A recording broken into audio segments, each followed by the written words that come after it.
Ce programme vous est présenté par l'association évangélique Compassion, une œuvre missionnaire fondée en 1978 par les missionnaires Samuel et Dorothée Atzakordzian, un couple qui exerce son ministère dans une trentaine de pays du monde. Ils sont évangélistes depuis plus de 40 ans et organisent de grandes campagnes d'évangélisation, des séminaires et conventions chrétiennes très appréciées par tous. L'évangélisation en plein air fait partie du ministère de Samuel Atzakordzian.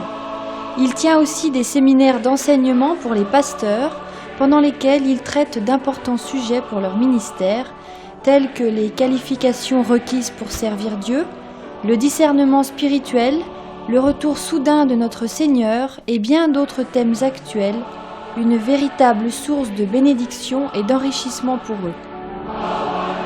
Dorothée Atzakordzian est également utilisée par le Seigneur dans les séminaires spécialement organisés pour les épouses des serviteurs de Dieu, ainsi que pour les femmes en général, pendant lesquels elle leur enseigne à grandir dans la connaissance de Dieu, à connaître leur rôle dans le foyer et dans l'Église, et pendant lesquels elle les exhorte à se laisser, elles aussi, utilisées par lui, selon le plan de Dieu pour elles.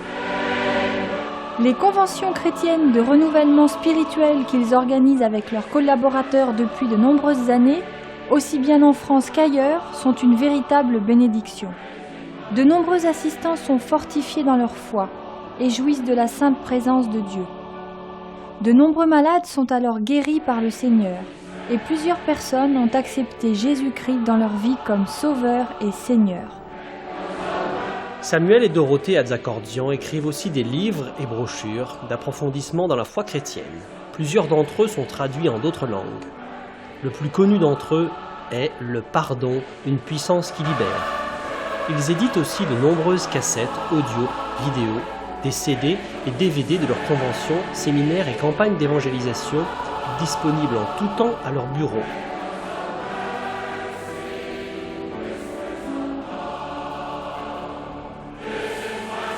Leur site internet très intéressant vous permettra de mieux encore connaître leur ministère, de vous procurer régulièrement leurs messages d'édification, de lire de merveilleux témoignages d'intervention divine et aussi d'acheter en direct leurs nombreux articles. Si vous le souhaitez, une rubrique spéciale vous donne aussi la possibilité de devenir partenaire de l'œuvre Compassion, œuvre missionnaire internationale.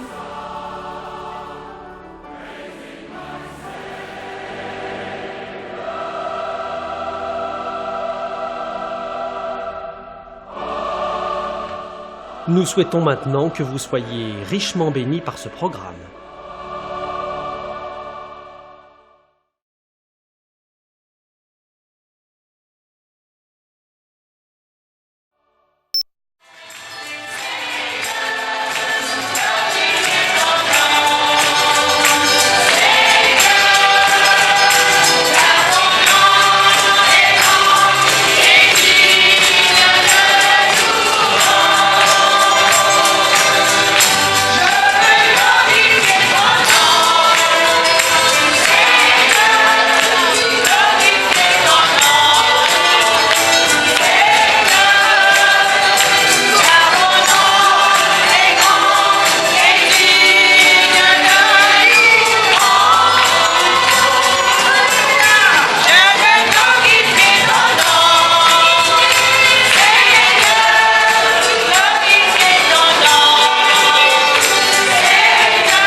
qui a versé son sang pour toi, veut te purifier de tout péché. Toi qui n'es pas en ordre ici avec Dieu, toi qui n'es pas en règle avec Dieu, toi qui n'étais pas réconcilié avec ton Dieu, viens à lui. Amen. Il t'appelle.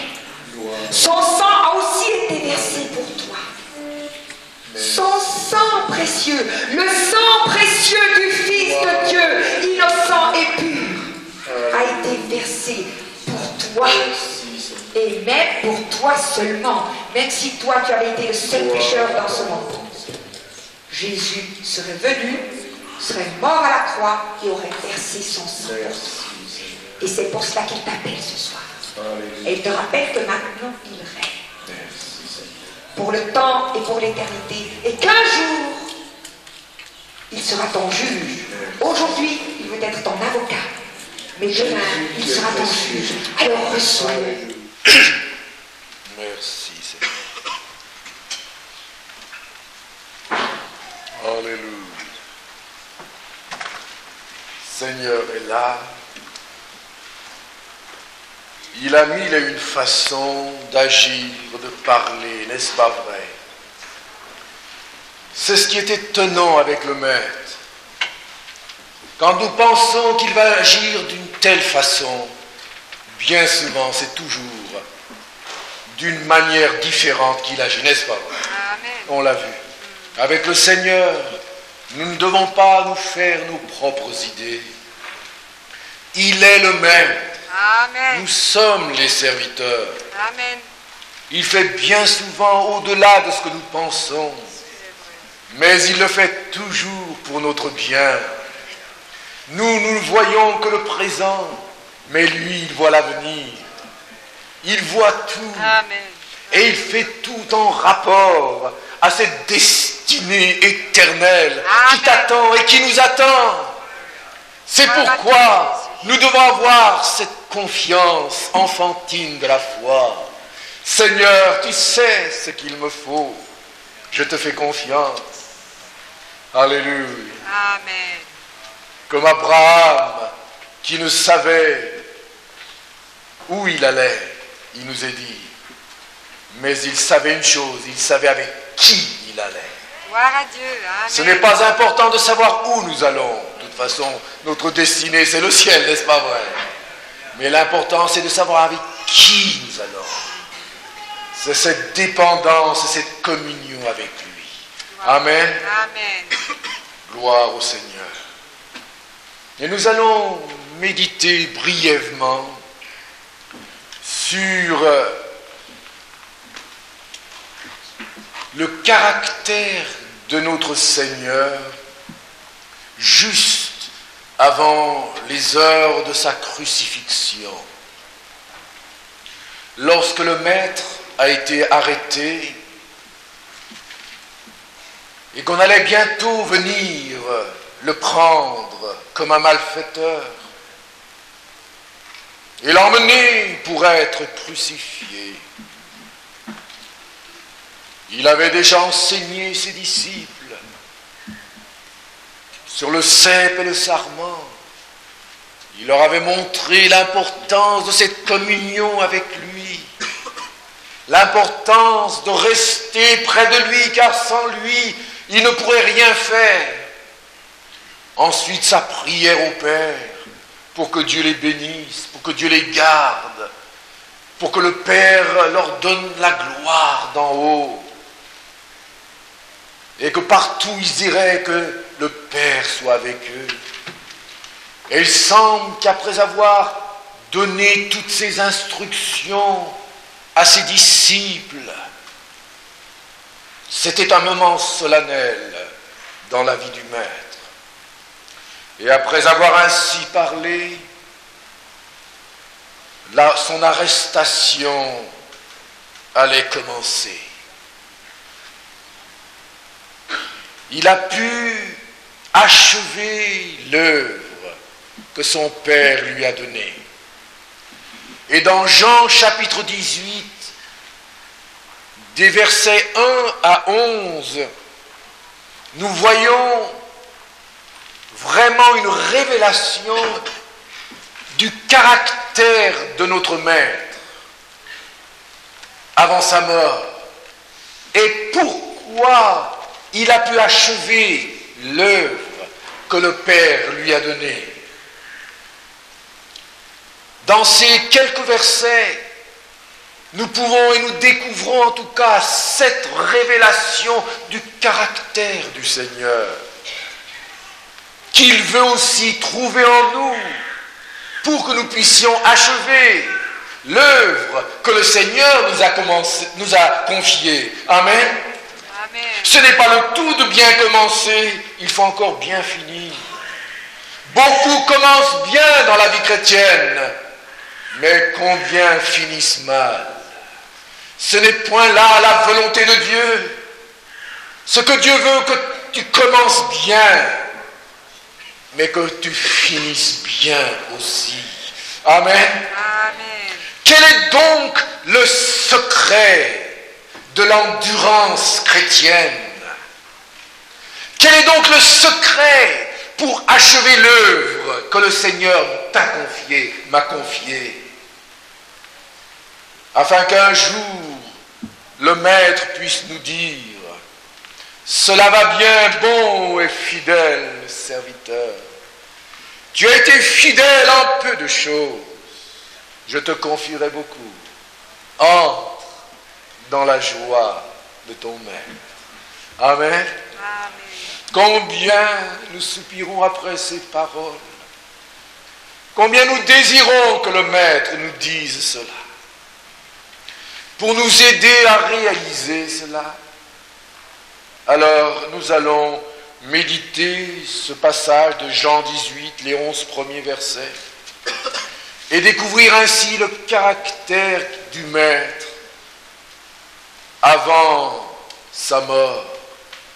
Et nous allons voir, il y a là comme cette perle du caractère de notre Seigneur. Jean 17, on peut lire déjà juste les derniers versets avant son arrestation. On peut lire au verset 23, « Et que le monde connaisse que tu m'as envoyé et que tu les as aimés comme tu m'as aimé. » Notez bien cela, comme tu m'as aimé. Père, je veux que là où je suis, ceux que tu m'as donnés soient aussi avec moi, afin qu'ils voient ma gloire, la gloire que tu m'as donnée, parce que tu m'as aimé avant la fondation du monde.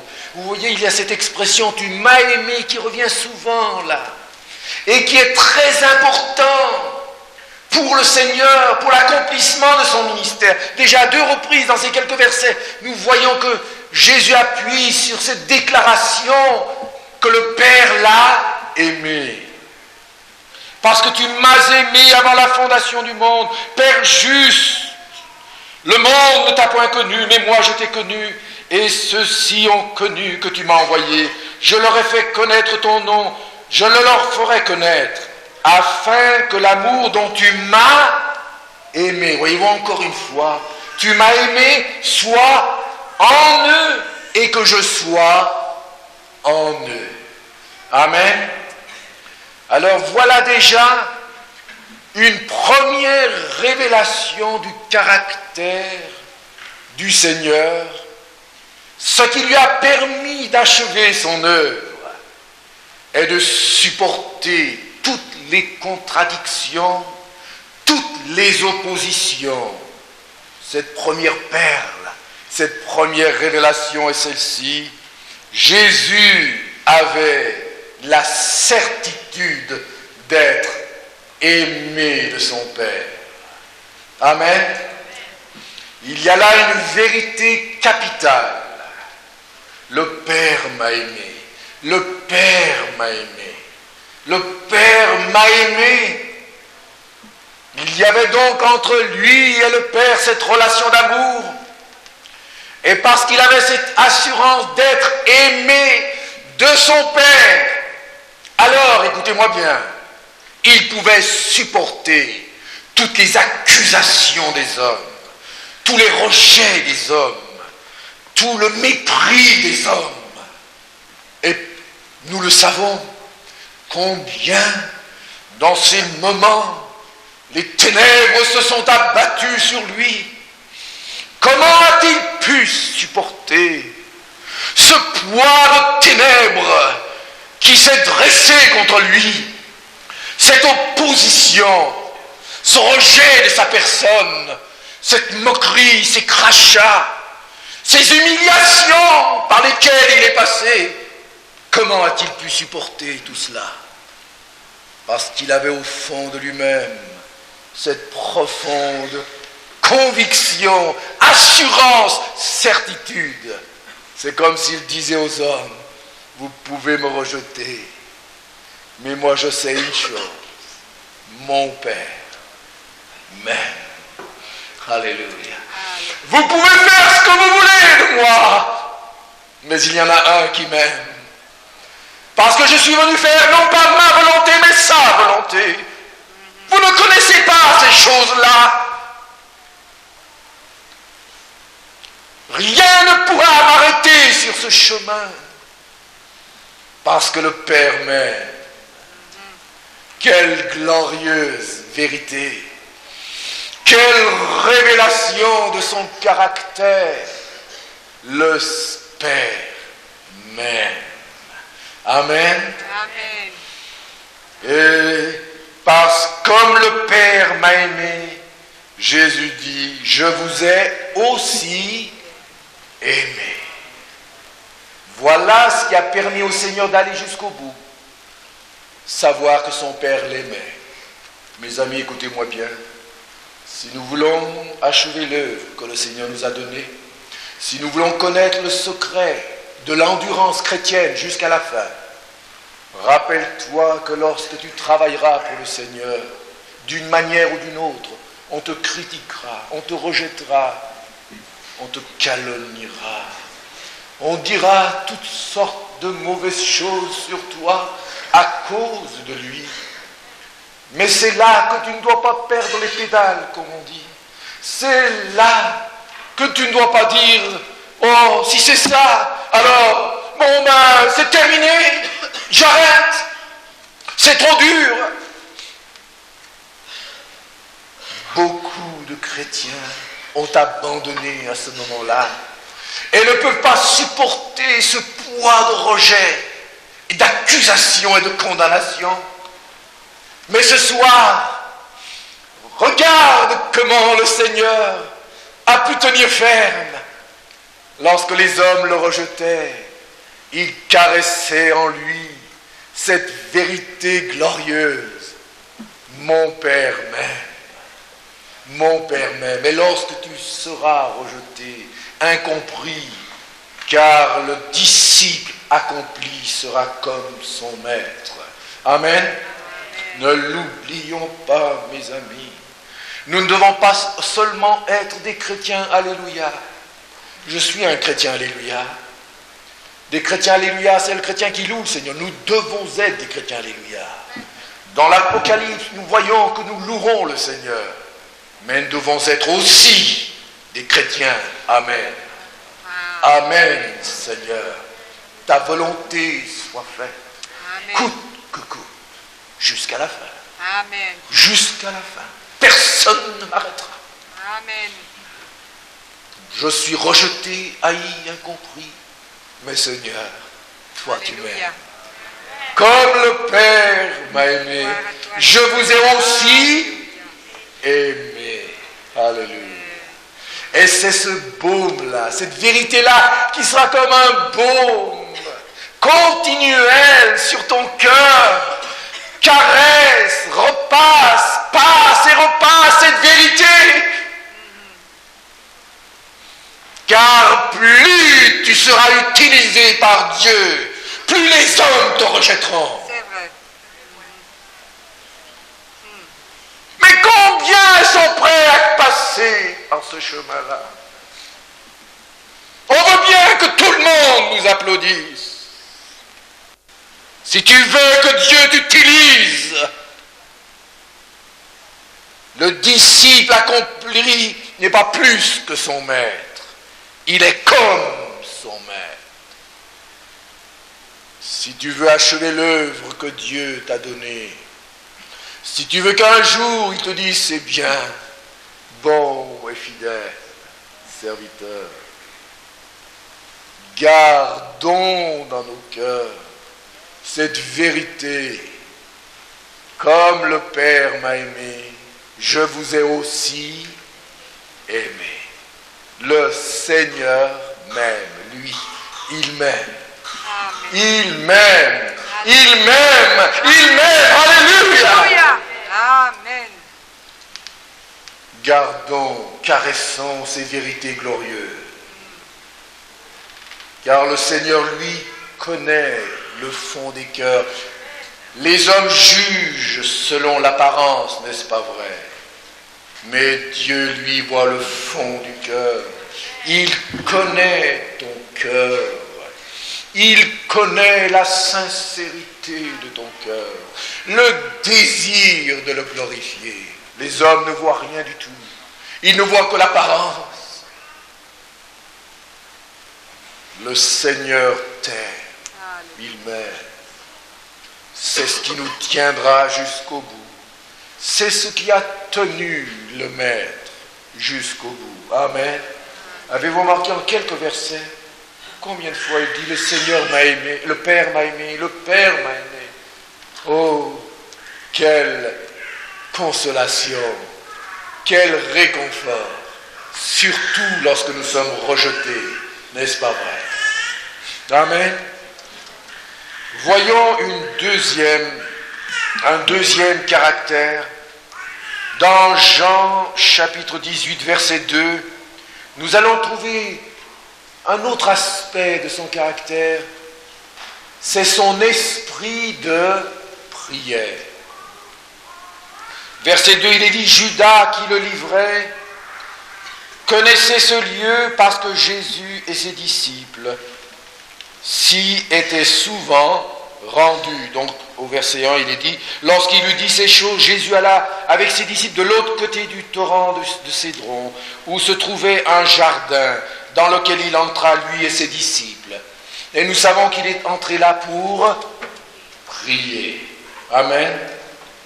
Alors regardez ici, dans quelques instants, Judas et la cohorte va venir pour le saisir. Ils vont venir pour le saisir. Mais Jésus garde son sang-froid et révèle un caractère merveilleux qui lui a permis de tenir devant ces hommes, ces malfaiteurs, oui, qui venaient le saisir. Il est allé dans ce jardin et là, il a prié. Il a prié. Son esprit de prière. L'apôtre Jacques dit, si quelqu'un est dans la souffrance, qu'il prie. Dans la souffrance, on n'a justement pas envie de prier, c'est pas vrai? Vous n'avez pas remarqué? Et c'est là qu'il faut se faire violence. Et c'est la dernière chose que nous faisons lorsque nous sommes dans la souffrance, c'est de prier. Et c'est là notre plus grande erreur. Mais je ne peux pas prier, j'ai pas envie de prier. Non! Si tu veux tenir, si tu veux rester debout, tu dois avancer à genoux. Celui qui avance à genoux restera toujours debout. Amen. Son esprit de prière, que c'est beau, n'est-ce pas? Amen. Rien ne l'influence. Absolument rien ne l'influence. On a l'impression qu'il est comme une victime. Il n'est pas une victime. Il est le maître de la situation. Il prie. Et dans la prière avec son Père, il reçoit les forces dont il a besoin. Amen. Amen.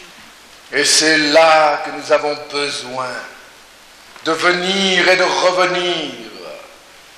Car sans cet esprit de prière, nous ne pouvons rien du tout. Amen. Amen. Nous ne pouvons rien. Nous ne pouvons pas par nous-mêmes accomplir toi ce soir. Mais le plus faible d'entre nous qui prie, celui-là sera le plus fort de tous. Mais celui qui se croit fort et qui ne prie pas tombera facilement. Rappelons-nous de Pierre, n'est-ce pas vrai?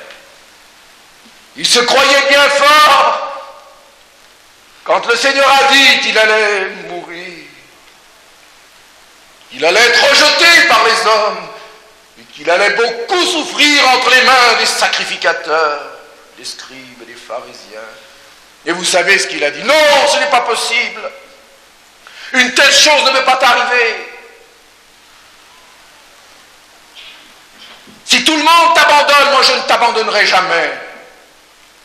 Et nous savons qu'il a été lui le premier à le faire, n'est-ce pas vrai? Et quand Jésus a fait quelques pas pour aller prier, il est revenu, Pierre, Jacques et Jean étaient là. Quand il est revenu, ils étaient en train de dormir, n'est-ce pas? Il leur dit, mais pourquoi vous dormez? Réveillez-vous. La chair est bien disposée, mais l'esprit est faible.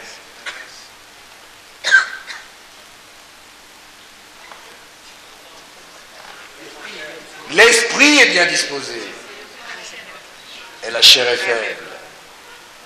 Amen. L'esprit est bien disposé, mais la chair est faible. Par nous-mêmes, nous croyons que nous pouvons y arriver. Et bien souvent, nous tombons sur nos points les plus forts. Là où nous pensons être le plus fort, c'est là que nous chutons.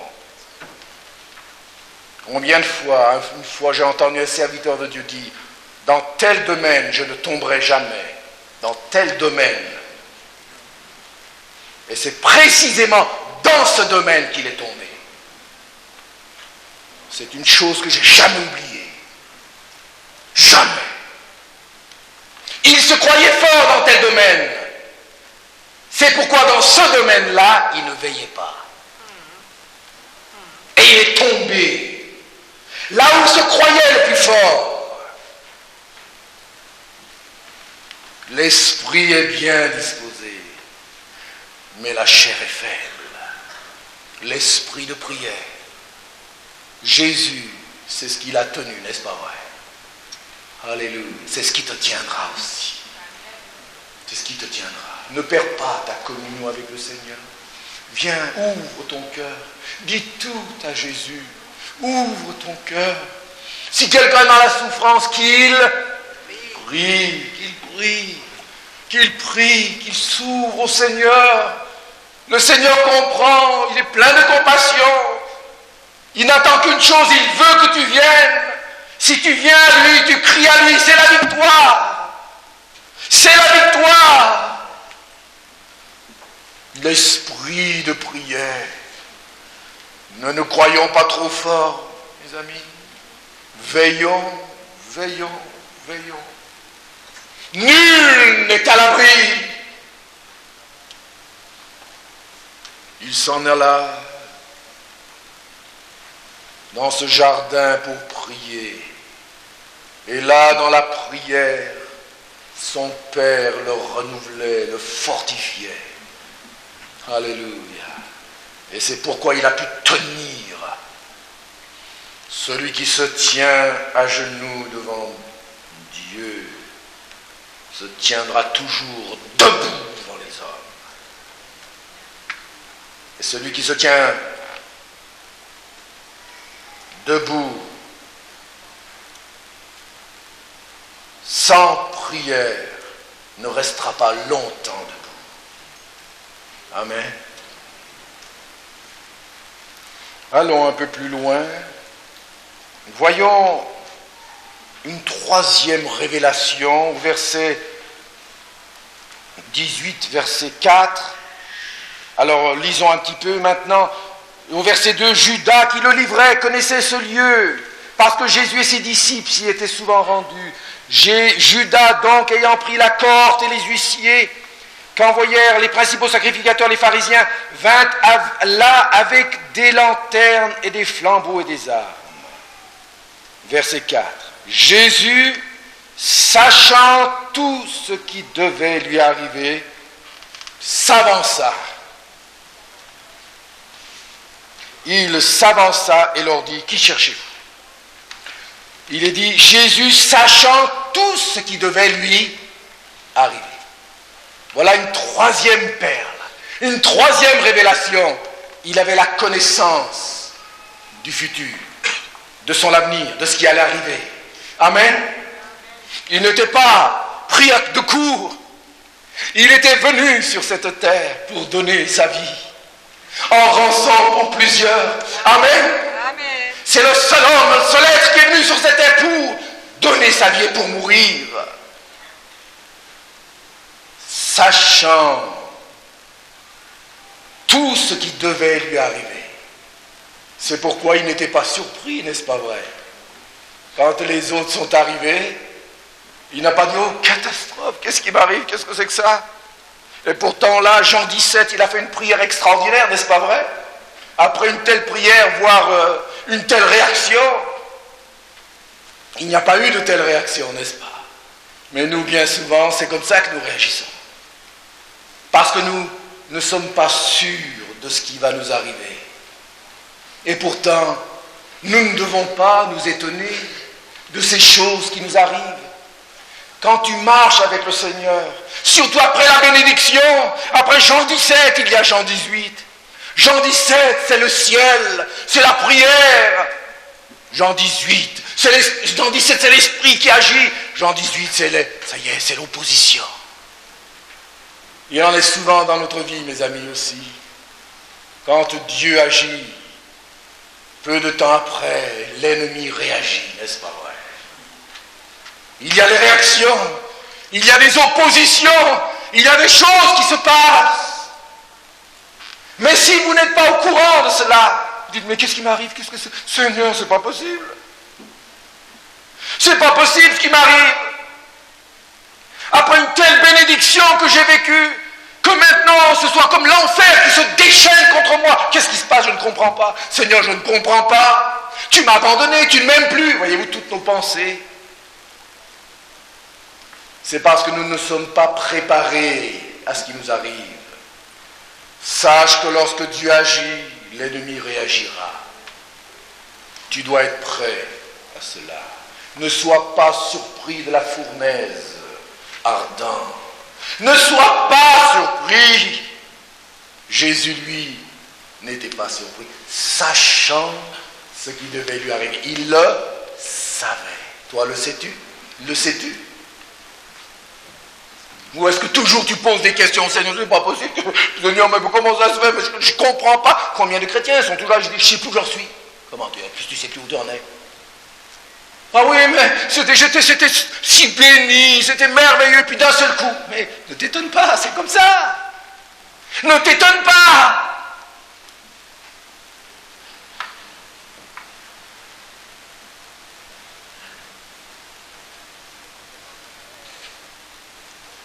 C'est quand le Père a dit au Seigneur le jour de son baptême, voici mon fils bien-aimé, en qui j'ai mis toute mon affection. La voix du Père, qu'il réconforte, qu'il encourage, et quelques instants après, c'est le diable qui vient le tenter et qui lui dit, si tu es le Fils de Dieu. Le Père avait dit, voici mon fils bien-aimé. Et le diable vient tout de suite après, si tu es le Fils de Dieu. Voyez-vous, la bénédiction est l'opposition. Si nous suivons le Seigneur, il y aura tout cela. Ne te décourage pas. Ne te décourage pas, c'est normal. Vous dites, est-ce que c'est normal? Mais c'est normal, Jésus est passé par là. À la connaissance de ce qui va arriver. Le Seigneur nous avertit combien de fois, quand vous lisez les évangiles, je lisais tous ces passages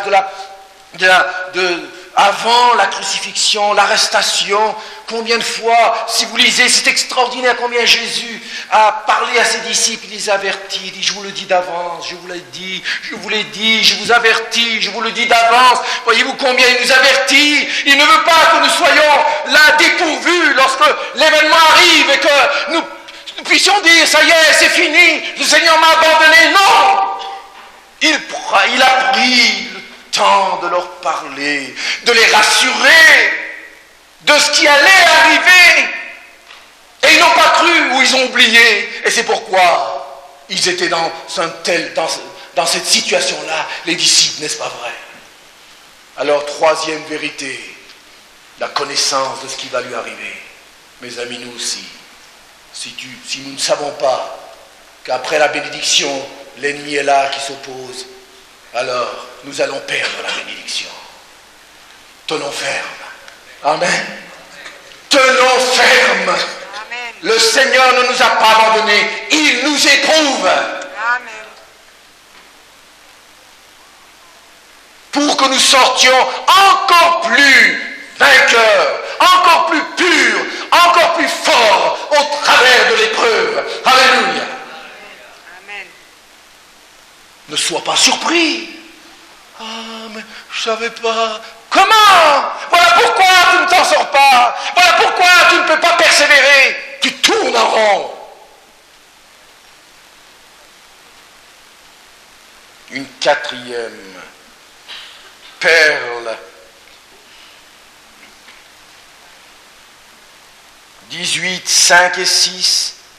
Lorsqu'il dit, qui cherchez-vous? Ils lui répondirent, Jésus de Nazareth. Jésus leur dit, c'est moi. Et Judas qui le livrait était avec eux. Lorsque Jésus leur eut dit, c'est moi, qu'est-ce qui s'est passé? Ils reculèrent et tombèrent par terre. Lorsque Jésus eut dit, c'est moi. Et vous savez, dans le texte grec, je lisais dans certains commentaires, dans le texte grec, Jésus dit, qui cherchez-vous? On lui dit, il dit, qui cherchez-vous? Et Jésus leur répondit, je suis. Dans le texte grec, c'est je suis. Dans l'Ancien Testament, vous le savez, quand Moïse devait aller parler aux enfants d'Israël, Moïse leur dit, mais qui m'envoie? Qui es-tu? Qui es-tu? Dis-lui, celui qui suit t'envoie. Je suis celui qui suis.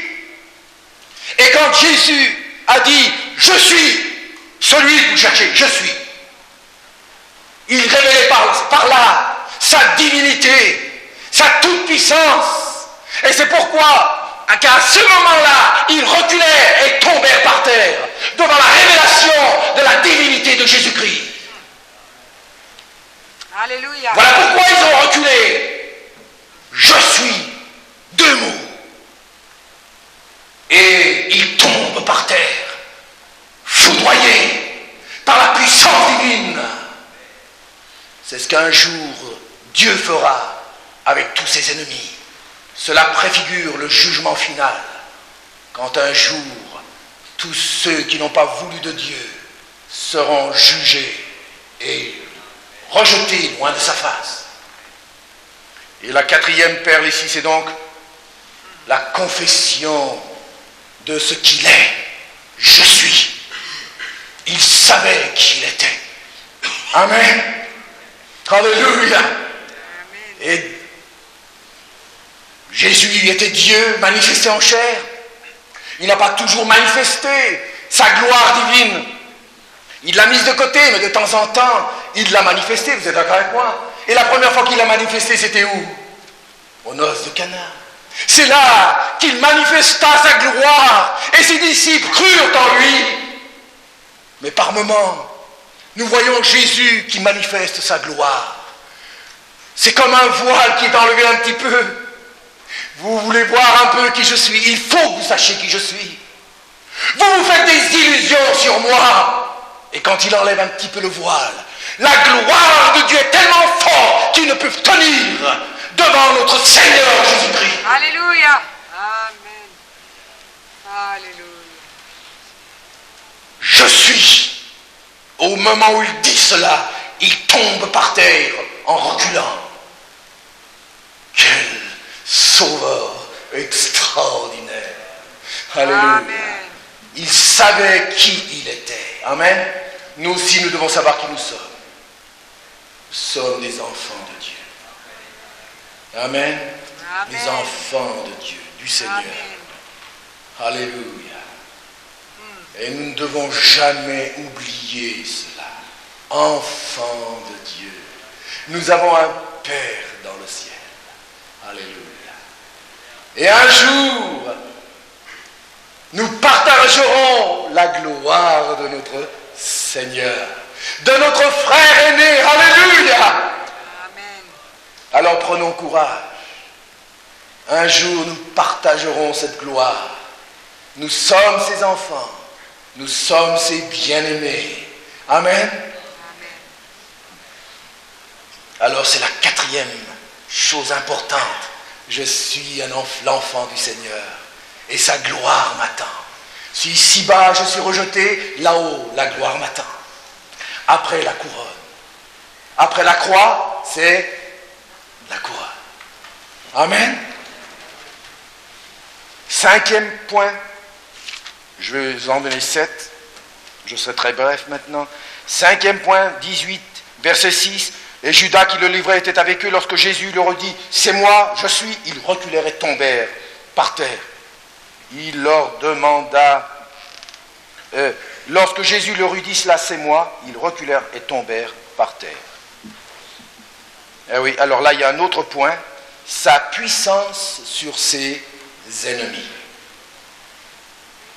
Bien là, il révèle sa divinité et aussi sa puissance sur ses ennemis. Notre Sauveur est le Tout-Puissant. Amen. Il ne pouvait pas mettre une main sur lui sans la volonté de Dieu. Pilate lui dit, quand Jésus ne répondait pas à ses questions, Pilate lui dit, mais ne sais-tu pas que j'ai le pouvoir de te crucifier ou de te relâcher? Et Jésus lui dit, tu n'aurais aucun pouvoir sur moi si cela ne t'était pas donné d'en haut. J'aurais pu dire à mon Père d'envoyer 12 légions d'anges et ils seraient venus à mon secours, mais mon royaume n'est pas de ce monde. Ses ennemis reculent. Sa puissance sur ses ennemis. Alléluia. Cela voulait dire que il ne pouvait absolument pas l'empêcher d'accomplir l'œuvre que le Seigneur voulait qu'il accomplisse. Amen. Et nous aussi, mes amis, nous aussi, celui qui est en nous est plus grand que celui qui est dans le monde. 1 Jean chapitre 4, verset 4. Alléluia. Alléluia. Nous ne sommes rien par nous-mêmes, c'est vrai, mais nous sommes un vase simple. Le vase n'est rien du tout. Mais c'est le contenu qui est important. Et le contenu, c'est la gloire de Dieu. C'est l'Esprit de Dieu. Amen. Celui qui est en nous est plus grand que celui qui est dans le monde. Et c'est cette présence en toi que l'ennemi craint. L'ennemi est terrorisé par la présence du Seigneur et du Saint-Esprit en toi. Alléluia. Amen. Il est temps que les chrétiens le réalisent. La présence du Seigneur. Amen. Gloire à Nous Dieu. sommes le temple du Saint-Esprit. Alléluia. Ne crains pas. Ne crains pas l'ennemi. Il est vaincu. Il a été dépouillé à la croix du calvaire. Et celui qui est en toi maintenant est plus grand que celui qui est dans le monde. Alléluia. Amen. Ne crains point. Crois seulement. Sixièmement, verset 8, il est dit, Jésus répondit, mais je vous ai dit que c'est moi. Si c'est moi, si donc c'est moi que vous cherchez, laissez aller ceci. Il dit cela afin que s'accomplit la parole qu'il avait dite, je n'ai perdu aucun de ceux que tu m'as donnés. Il y a là une sixième révélation merveilleuse. Son amour pour les siens. Amen. Son amour pour les siens. Il leur dit, mais si c'est moi que vous cherchez, alors laissez aller ceux-ci, laissez-les. Mais laissez-les si c'est moi. Laissez-les partir, laissez-les. Voyez-vous, même dans ces moments les plus difficiles, Jésus pense aux siens. Amen. Et dans nos moments les plus difficiles, Ne tournons pas autour de nos problèmes, de nos bobos. Nous n'en sortirons jamais. Faisons comme Jésus. Alléluia. Renonçons à nous-mêmes et pensons aux autres.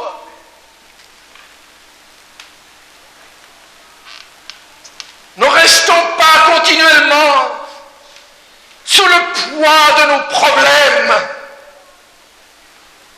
Si c'est moi que vous cherchez, laissez aller les autres, laissez-les. Ils s'oublient encore et ils pensent aux siens. Dans les moments difficiles, pour nous en sortir bien souvent, il faut dire, bon, ça va, je ne vais pas m'occuper de moi-même. Je vais m'oublier pour penser aux autres.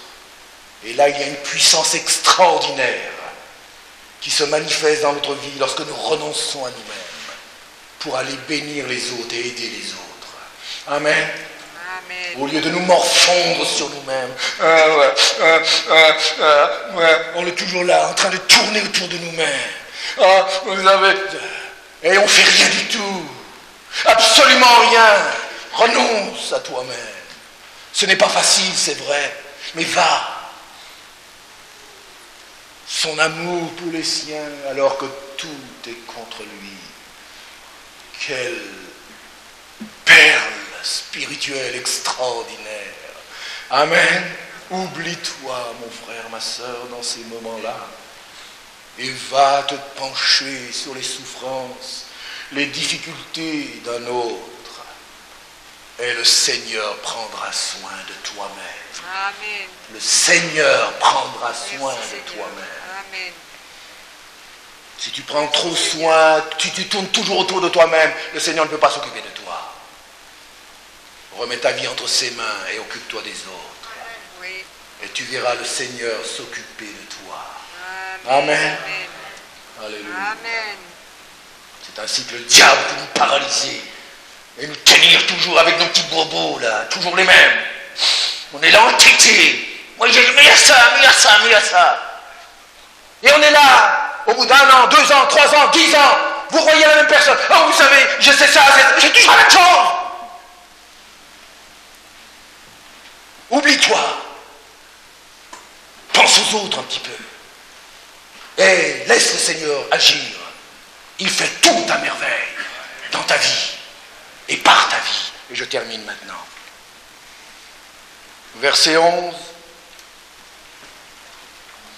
Simon-Pierre, qui avait une épée, la tira, frappa le serviteur du souverain sacrificateur et lui coupa l'oreille droite. Je ne sais pas si vous voulez lui couper l'oreille ou si vous voulez lui couper autre chose. Si c'est là ou là, peut-être qu'il voulait faire comme ça. Et le Seigneur, au dernier moment, il a fait ça, et puis ça a fait comme ça. Parce que je ne pense pas qu'il visait l'oreille, Pierre. Je ne sais pas ce qu'il visait. C'est dangereux, en tout cas, quand on a vu ça. Ce serviteur s'appelait Malchus. Jésus dit à Pierre, remets ton épée dans le fourreau. Regardez cette belle parole maintenant. Ne boirai-je pas la coupe que le Père m'a donnée à boire? Que le Père m'a donné à boire. 7e révélation de son caractère avant la croix, sa soumission absolue à la volonté de son Père. Amen. Jusqu'au dernier moment, il n'a pas voulu se défendre lui-même, ni qu'on le défende. Ne boirai-je pas toute la coupe que mon Père m'a donnée? Une soumission totale à la volonté de son Père. Nous, on se soumet quand ça nous arrange, n'est-ce pas vrai? Quand Dieu nous bénit. C'est des soumissions conditionnelles. Seigneur, je me soumets à condition que tu me bénisses, tu me guérisses, tu me remplisses, tu fasses ceci, tu fasses cela. Et la liste est longue.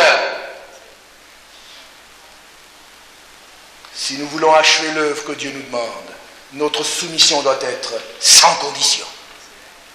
Quand tu me bénisses ou pas, Seigneur, me voici, j'irai jusqu'au bout. Jusqu'au bout.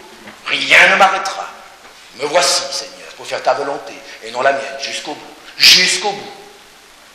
Même si tu ne me bénis pas, cela n'est pas important. La plus grande bénédiction, c'est d'obéir à Dieu, de faire sa volonté, coûte que coûte, jusqu'à la mort. Ça, c'est le plus grand trésor que tu emporteras avec toi et qui restera avec toi pour l'éternité. Sa soumission absolue à la volonté de son Père. Celui qui est soumis à Dieu et à la volonté de son Père accomplira l'œuvre que Dieu lui a confiée. Amen. Que rien ne nous arrête. Que nous soyons déterminés à aller jusqu'au bout. C'est ainsi que nous pourrons achever l'œuvre, que nous irons jusqu'au bout et que Dieu pourra enfin nous dire « Cela va bien, bon et fidèle serviteur ». Que le Seigneur nous bénisse et nous donne de manifester ces caractères qu'il est dans la personne de notre Maître. Il n'y a aucune excuse avec le Seigneur. Ah oui, mais Seigneur, ceci, mais je veux bien, Seigneur. Non. L'obéissance doit être totale jusqu'à la fin et sans condition. Mais tu vois, il y a mon fils, il y a ma fille, il y a mon père, il y a ma mère, il y a mon grand-père, il y a ma grand-mère. Non! La condition doit être sans condition. Aller jusqu'au bout, faire sa volonté. Et le Seigneur s'occupera du reste. Amen. Amen. Sa volonté est bonne, agréable et parfaite. Puissions-nous livrer nos vies entièrement au Seigneur. Et il se glorifiera en nous et par nous. À lui, seul soit la gloire, dès maintenant et à jamais. Amen. Amen.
Et reçois cette promesse et remercie le Seigneur. Amen. Plus que